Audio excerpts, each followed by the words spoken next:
What if the green card pathway you were intending to utilize inside the United States is no longer being regarded as the standard pathway? What if the government now expects officers to pose a tougher question before granting your case? Why should this individual be permitted to complete the green card process here rather than traveling outside the country and applying through a U.S. consulate? This is not a minor language adjustment. This can impact real families, real careers, real students, and real futures. Picture yourself residing in the U.S. on an H-1B, F-1, L-1, or another temporary visa. You obeyed the rules. You established a life. Your family is here. Your employer is counting on you.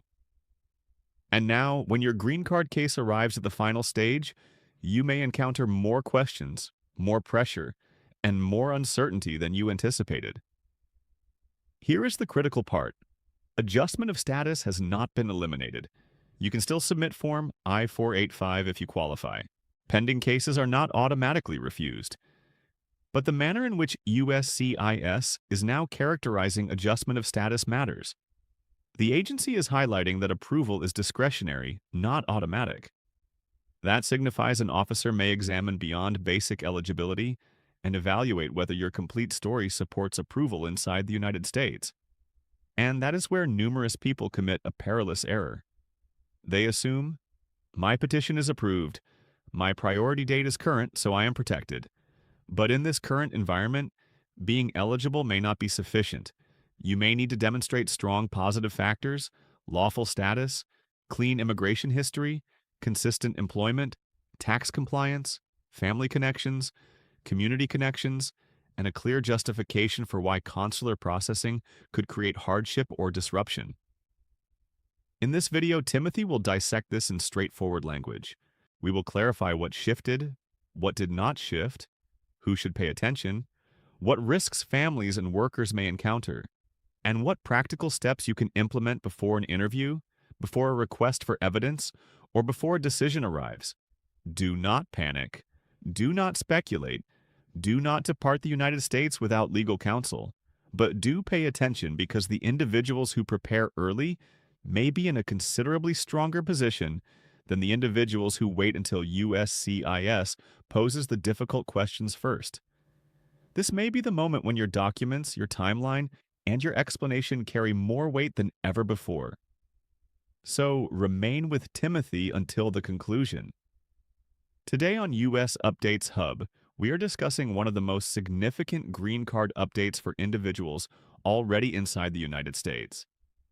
This topic concerns adjustment of status.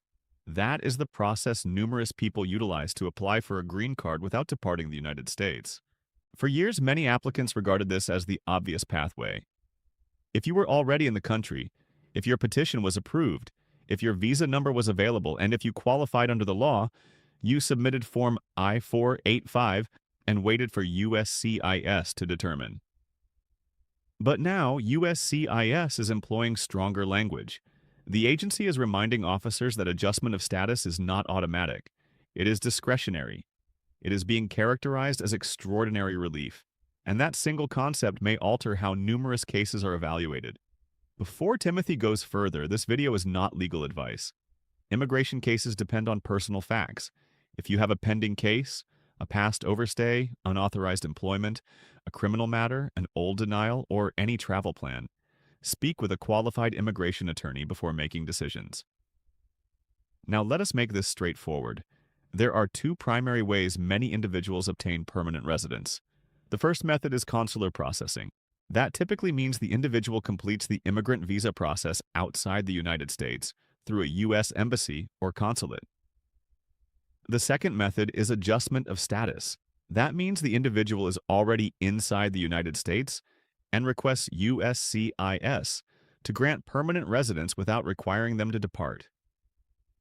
The current concern is that USCIS is now promoting the notion that consular processing is the standard route while adjustment of status is a special discretionary route. That does not signify every adjustment case will be refused. That does not signify every applicant must leave the country.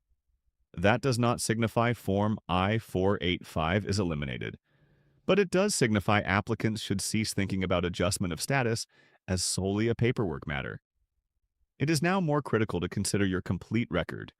Your history matters, your status matters, your documents matter, your explanation matters, and your capacity to demonstrate positive factors may carry more significance than before. Let us discuss who should pay attention. The first group is temporary visa holders.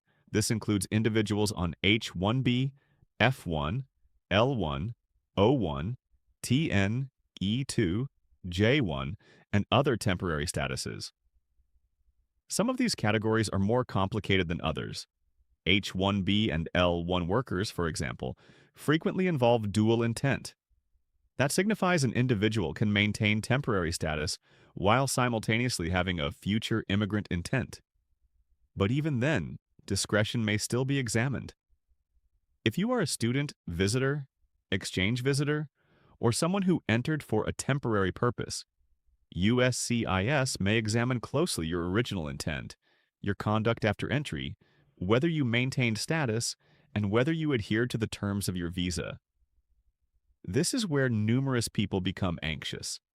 They inquire, "Does this signify I cannot adjust status anymore?" The response is not that straightforward. The superior question is, what does your record reveal? Did you maintain lawful status? Did you work without authorization? Did you overstay? Did you misrepresent your purpose when entering the United States? Did you file at the appropriate time? Do you have a strong family or employment basis? Do you have evidence that remaining in the United States for the process is reasonable and justified? These are the types of questions that may become more significant. The second group is family-based applicants. If you are married to a U.S. citizen, sponsored by a parent, sponsored by an adult child, or included in another family category, this update may impact how thoroughly your case should be prepared. Family unity can be a strong positive factor, but family relationship alone may not resolve every concern. For example, if someone entered on a visitor visa and promptly filed for adjustment, an officer may inquire whether that individual truly arrived as a visitor or whether they already plan to remain permanently.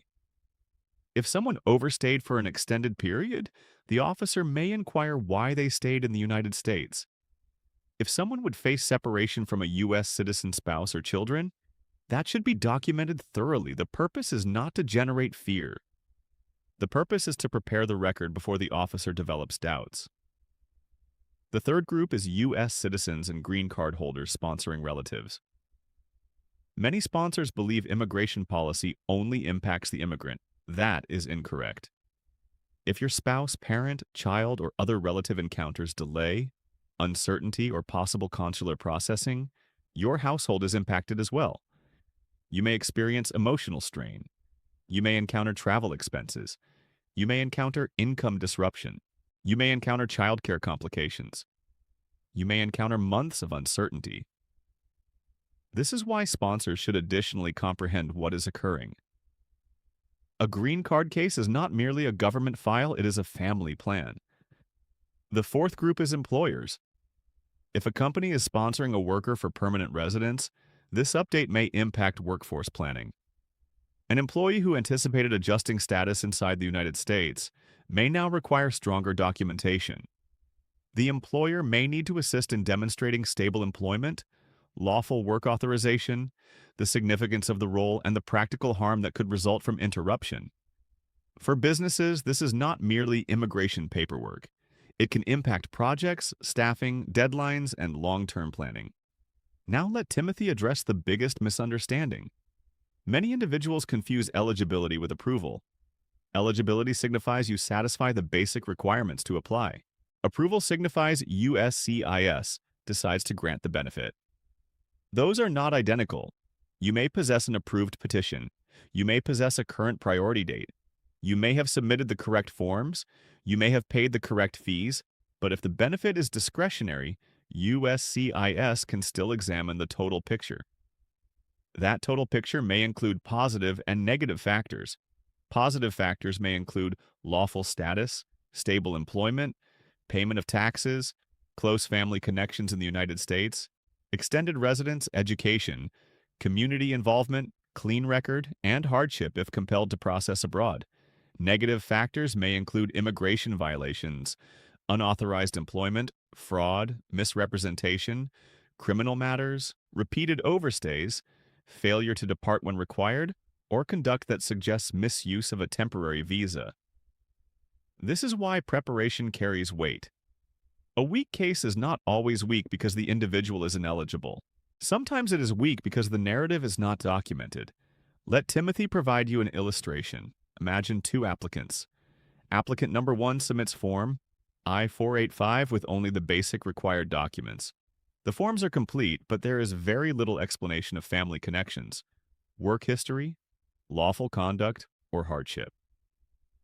Applicant number 2 submits the same form, but additionally includes a well-organized record. This record displays tax filings, pay records, school records, lease documents, family evidence, community proof, and a clear explanation of why adjustment inside the United States makes sense. Both applicants may be legally eligible, but the second applicant provides the officer more reasons to exercise discretion favorably. That is the distinction. Now let us discuss what may occur in real cases. Some applicants may receive more requests for evidence. Some may encounter more detailed interview questions.